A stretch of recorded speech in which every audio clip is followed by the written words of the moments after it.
पके बगिया कोइला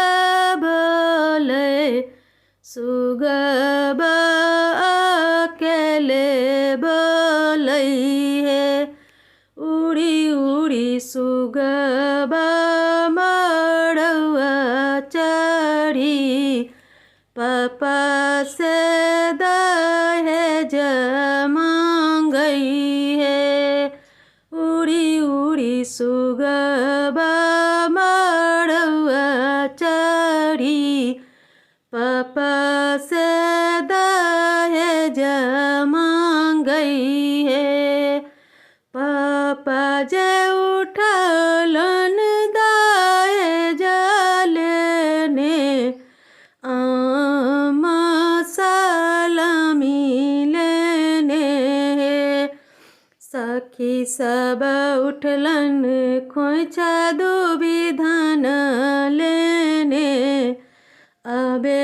सखी बीड़न भेली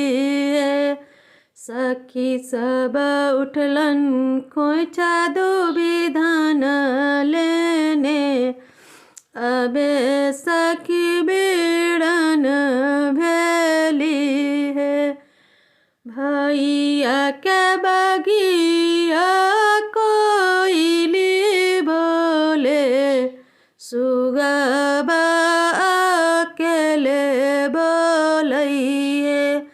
भैया के बगिया कोइली बोले सुगबा अकेले बोलै है उड़ी उड़ी सुगबा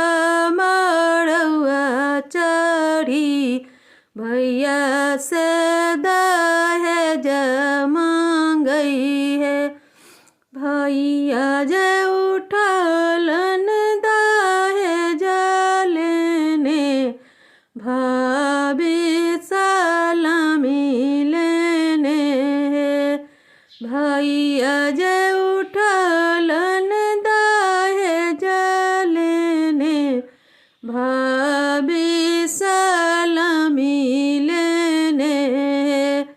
सखी सब उठलन खोइछा दुविधान लेने अबे सखी बीड़न भेली है सखी सब उठलन खोइछा दुविधान लेने अबे सखी बीड़न भेली है चचक बगिया कोइली बोले सुगबा अकेले बोलै है चचक बगिया कोइली बोले सुगबा अकेले बोलै है उड़ी उड़ी सुगबा मड़ुआ चढ़ी चचा से दहेज